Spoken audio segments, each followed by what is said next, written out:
परमेश्वर का धन्यवाद करती हूँ कि ये समय प्रभु ने दिया कि हम सभी वचन को सुने, क्योंकि मत्ती की पुस्तक जब हम 4वां अध्याय पढ़ते हैं तो वहाँ पर लिखा है कि मनुष्य केवल रोटी ही से नहीं परंतु हर एक वचन जो परमेश्वर के मुख से निकलता है जीवित रहेगा। तो हम सभी जब आज ऐसे समय में हैं कि हम चर्च में इकट्ठा नहीं हो पाते, एक संगति में इकट्ठा नहीं हो पाते हैं, तो आज ज़रूरी है कि हम सभी क्या करें, अपने घरों में वचन को सुने, उसको पढ़ें और उसको अपने जीवन में लागू करें। क्योंकि ऐसे बहुत सारे इंसिडेंट होते हैं, बहुत सारी ऐसी घटनाएँ होती हैं कि लोगों के पास बहुत कुछ होते हुए भी वो क्या करते हैं, सब कुछ खराब हो जाता है, कई बार लोग मर जाते हैं। तो आज हमारे लिए ज़रूरी है कि हम वचन को सुने। तो आइए हम सभी आगे बढ़ते हैं और मत्ती की पुस्तक को निकालते हैं 7वां अध्याय और उसका 24 पद। मत्ती 7वां अध्याय और उसका 24 पद।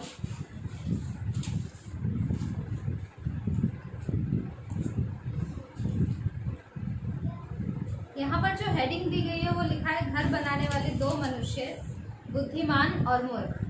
हम सभी जब भजन संहिता को पढ़ते हैं तो वहाँ पर लिखा है कि यदि घर को यहोवा न बनाए तो बनाने वाले का परिश्रम व्यर्थ है। जब हम नीति वचन को पढ़ते हैं तो 14 अध्याय में लिखा है कि हर एक बुद्धिमान स्त्री अपने घर को बनाती है। तो ये जो घर को बनाना है, और कई बार हम सभी बहुत सारे काम करते हैं, वो जो काम करना है वो हमारा कैसे होना चाहिए। हालेलुया। तो ये जो वचन कहता है कि हम जो घर बनाने वाले लोग हैं, दो तरह के, एक बुद्धिमान है और एक मूर्ख है। तो इन दोनों में क्या फर्क है ये वचन हमें बताता है। आइए हम 24 वचन को पढ़ें और आप भी अपने घरों में बाइबल को खोलें और इस वचन को पढ़ें। मत्ती अध्याय 27 और पद 24। इसलिए जो कोई मेरी ये बातें सुनकर उन्हें मानता है वह उस बुद्धिमान मनुष्य के समान ठहरेगा जिसने अपना घर चट्टान पर बनाया। हालेलुया। तो यहाँ पर जो वचन है वो लिखा है कि जो मनुष्य मेरी ये बातें सुनकर उन्हें मानता है वह उस मनुष्य के समान ठहरेगा जिसने अपना घर चट्टान पर बनाया। ये बातें मतलब जो हम बाइबल में बहुत सारी बातों को, जो हम वचन को पढ़ते हैं, जो हमारे जीवन में हमारे लिए उपयोगी, ये बाइबल हमें बताती है कि हमारे लिए क्या ज़रूरी है। जब हम ये वचन को पढ़ते हैं तो ये वचन बाइबल कहती है कि ये बातें सुनकर उन्हें मानता है। जो बाइबल के वचन को सुनकर उन्हें मानता है, वचन कहता है कि वह उस बुद्धिमान मनुष्य के समान ठहरेगा जिसने अपना घर चट्टान पर बनाया। हम ध्यान रखें, हम जब बाइबल पढ़ते हैं तो हम ऐसा ना सोचें कि हम क्या कर रहे हैं कि हम बस ऐसे ही पढ़ रहे हैं। मुझे अभी भी याद है जब पिछले साल लॉकडाउन स्टार्ट हुआ था, लास्ट ईयर जब लॉकडाउन शुरू हुआ तो मैं बहुत सारे न्यूज़ चैनल्स को देखती थी और ऐसा सोचती थी कि लोग कितना ज़्यादा मर रहे हैं, लोग कितने ज़्यादा कोविड के पेशेंट्स आ रहे हैं। तो ये सारा देखते देखते मैं टेंशन में आ गई।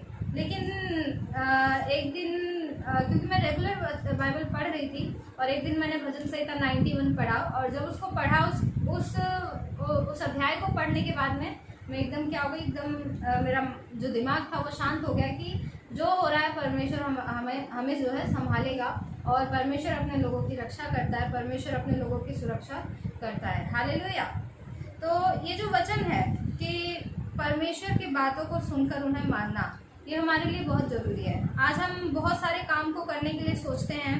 अभी ऐसे परिवारों को हम देखते हैं कि वो परिवार जो है अलग अलग परिवार देखते हैं और उन परिवारों में बहुत सारी बातों को देखते हैं और हर एक व्यक्ति ऐसा सोचता है कि मेरा घर अच्छा सा होना चाहिए। अच्छा सा मतलब जो लोग हैं वो मिलकर रहना चाहिए और जो घर के बच्चे हैं, जो छोटे हैं, वो लोग बड़ों की बात को मानना है। तो वो कैसे होगा? वचन कहता है कि वो ये बातें सुनकर होगा। आइए हम आगे 25 वचन को पढ़ें। और मेघ बरसा और बाढ़ें आई और आंधियां चली और उस घर से टकराई, फिर भी वह नहीं गिरा क्योंकि उसकी नींव चट्टान पर डाली गई थी। जब हमारा परिवार परमेश्वर के वचनों में आगे बढ़ेगा, उसको सुनकर उसको मानेगा, तो वचन कहता है कि कुछ भी हो जाए। आज अभी हम कुछ समय पहले बात कर रहे थे कि टीवी, हम जितना देखते हैं टीवी को उतना ही हमारा मन होता है और देखे और देखे और देखे। जैसे हवा ने उस फल को देखा और उस फल को देखकर ही पहले उसने देखा और फिर उसको खाया। तो ऐसे ही हम बहुत सारी चीज़ों को देखते रहते और फिर वो चीज़ें हम अपने जीवन में लागू करने के लिए सोचते हैं, उसको करते हैं। तो लेकिन जब हम परमेश्वर के वचन में बने हैं तो जो हमारे आसपास कुछ भी हो रहा है वो सारी बातें क्या है, वो हमें उससे कुछ फर्क नहीं पड़ेगा। क्यों? क्योंकि हमें पता है कि वचन क्या कहता है। अभी यहाँ पर लिखा, मैं बरसा, बाढ़ें आई और आंधियाँ चली और उस घर से टकराई, फिर भी वह नहीं गिरा, क्योंकि उसकी नींव चट्टान पर डाली गई थी। तो हमारी नींव जो है वो प्रभु के वचन पर होनी चाहिए। जो हमारे परिवार की नींव है वो प्रभु के वचन पर होनी चाहिए, क्योंकि अगर हम ऐसा नहीं कर रहे हैं तो आगे भी वो बताता है वचन की, अगर हम ऐसा नहीं कर रहे हैं तो क्या होगा। इसलिए हम अपने परिवार को बनाने के लिए कितना भी कोशिश करें, हम सोचते हैं कि हम अच्छे से रहें, हमारे घर के लोग अच्छे से रहें, लेकिन अगर हम वचन से नहीं हैं तो हमारा परिवार खराब हो जाएगा, बिखर जाएगा, या फिर उस परिवार में आज्ञाकारिता नहीं रहेगी। आगे 26 वचन लिखा है, परंतु जो कोई मेरी ये बातें सुनता है और उन पर नहीं चलता, वह उस निर्बुद्धि मनुष्य के समान ठहरेगा जिसने अपना घर बालू पर बनाया, और मैं बरसा और बाढ़ें आई और आंधियां चली और उस घर से टकराई और वह गिरकर सत्यानाश हो गया। तो यहाँ पर एक और बातें लिखी है। कई लोग इस वचन को ऐसा सोचते होंगे कि ये क्या लिखा है, कि ये जो वचन को नहीं जानते, मतलब जो चर्च नहीं आते उनके लिए, लेकिन ये वचन उनके लिए जो कि चर्च आते हैं। हम कलीसिया में दो तरह के परिवारों को देख सकते हैं। एक परिवार जिसमें सब कुछ जो है वो परमेश्वर के वचन के अनुसार होता है, और एक परिवार जो कि चर्च आते हैं लेकिन फिर भी वो क्या करते हैं, वो परमेश्वर के वचन को अहमियत नहीं देते हैं, वो पहले स्थान पे परमेश्वर को नहीं रखते हैं। तो यहाँ पर जो लिखा है वो लिखा है, परंतु जो कोई मेरी ये बातें सुनता है, मतलब प्रचार सुनेंगे, वचन को पढ़ेंगे, और हम रेगुलर कई बार प्रार्थना भी कर रहे होते हैं, लेकिन हम नहीं सोचते हैं कि हमें उस वचन के अनुसार चलना भी है। मतलब हम सुन रहे हैं लेकिन हमें मानना नहीं है, तो भी वचन कहता है कि वह एक निर्बुद्धि मनुष्य के समान है। कैसा समान है? जो अपने घर को क्या करता है, बालू पर बनाता है। बालू मतलब बालू टिकता नहीं है।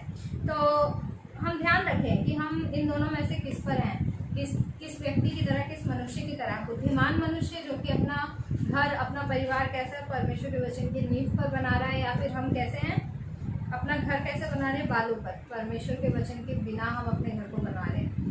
और आप जरूर कलीसिया में ऐसे लोगों को, ऐसे परिवारों को देखते होंगे जो कि ऐसे दोनों तरह के लोगों को आप जरूर देखे होंगे, क्योंकि कलीसिया में बहुत सारे तरह के लोग आते हैं, और कई लोग परमेश्वर के वचन के अनुसार चलते हैं तो परमेश्वर ने बढ़ाता है, और जो वचन के अनुसार नहीं चलते परमेश्वर उन्हें भी बढ़ाता है। लेकिन क्योंकि वचन हमें सावधान करता है, और परमेश्वर ने हमें जीवन और मरण दोनों के लिए हमें चुनने के लिए बोला है, तो कई लोग जीवन को चुनते हैं और कई लोग अपने जीवन को ख़त्म करने के लिए चुनते हैं। तो हम जरूर परमेश्वर के वचन के अनुसार चलें, ताकि हमारा परिवार आशीषित हो। हम जिन बातों के लिए सोचते हैं उन बातों में भी परमेश्वर को पहला स्थान दें, ताकि वो कार्य भी आशीषित हो। हालेलुया।